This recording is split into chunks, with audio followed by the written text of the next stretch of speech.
good, YouTube? It's OG Mr. Mont back at y'all with another video. Check this out. Top Rank put on a pretty good little old card last night. But I'm just gonna focus on the heavyweight bout. You had Ajagba versus Stephen Big Shot Shaw. Now, I expected a little bit more out of that fight. Basically,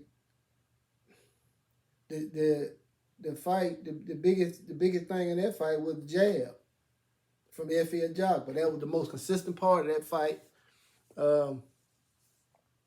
Stephen Big Shot Shaw, kind of disappointed in his performance. He never really. It's almost like he doesn't have a second gear. He just waiting to counter. He never did act like he wanted to win the fight.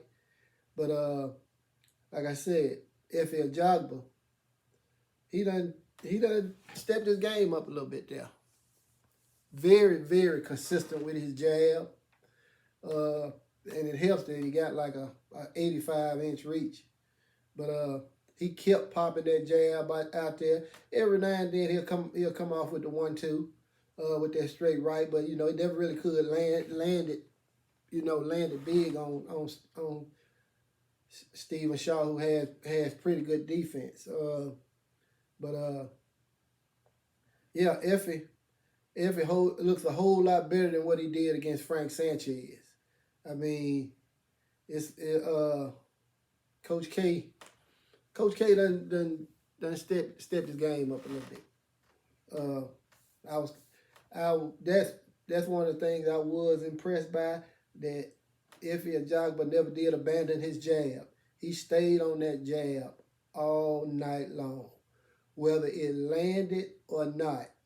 And Stephen Shaw just never could get going, and it was almost like he had no intentions on get going. Every now and then he'd throw a combo. He was trying to land that big right hand, but he didn't even do that enough. They basically just walked around the ring. Really wasn't no excitement in that fight at all.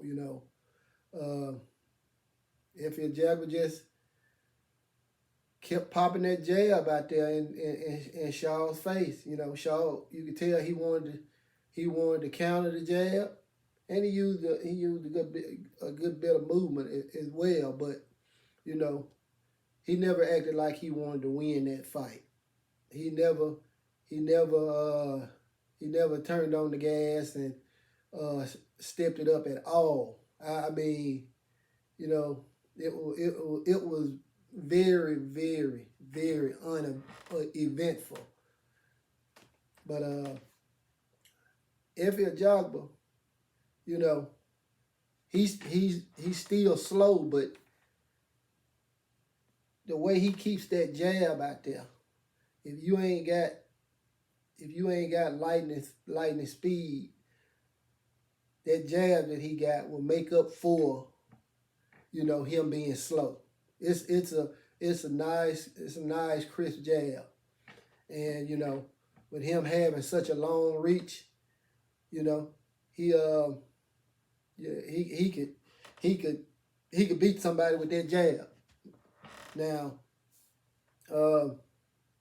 as far as what's next for him, if Ajagba did win a unanimous decision, a close unanimous decision, because like I said, really, truth be told, that neither one of the guys do a whole lot. They just, the biggest part of that fight, the best part of that fight was Ajagba's jab. And don't get me wrong, Stephen Big Shot Shaw has a decent jab. He had a decent jab, but he just didn't throw it enough. He really didn't do enough of anything. You know, I expected him because he had his hand speed is superior, his footwork is superior, but he just never would take any chances. You know, and you know I'm not the fighter, so I can say that, but you know, uh, Effie Ajagba, Effie Ajagba got power. So and he had a big right hand, and I think Stephen Shaw, you know, was doing everything in his power not to get hit by that bad boy. And you know, he just never really turned up the heat. So all Effie really had to do was keep popping that jab out there. You know, come forward, pop that jab, feint the 1-2. Uh, you know, but that's all he really had to do because you know, Shaw just never did show any enthusiasm in that fight. It was almost like they was sparring. You know, they was trying to figure one another out the whole damn fight. But you know, it really wasn't a whole lot going on in that fight, and you know, I ain't gonna say that I got bored, but you know, I expected a whole lot more from Big Shot Shaw. Now, like I said, if he a jogger, I mean, I think he did pretty much all he could because Big Shot Shaw is so much faster than him, and you know, he's pretty good at keeping distance. So you know, if he just kept that jab out there, and you know, with Shaw trying to figure out how to counter that jab, you know, every now and then he would stay in range of Effie. So, you know, Effie was able to hit him every now and then with a 1-2, but not many because Shaw, like I said, wasn't on his bike, but he was, you know, he maintained that distance for most of the fight. So, you know, he does have pretty good defense. But you know, it was a like I said, uneventful fight in my opinion. Disappointed in Big Shot Shaw's performance because he just never did really get started.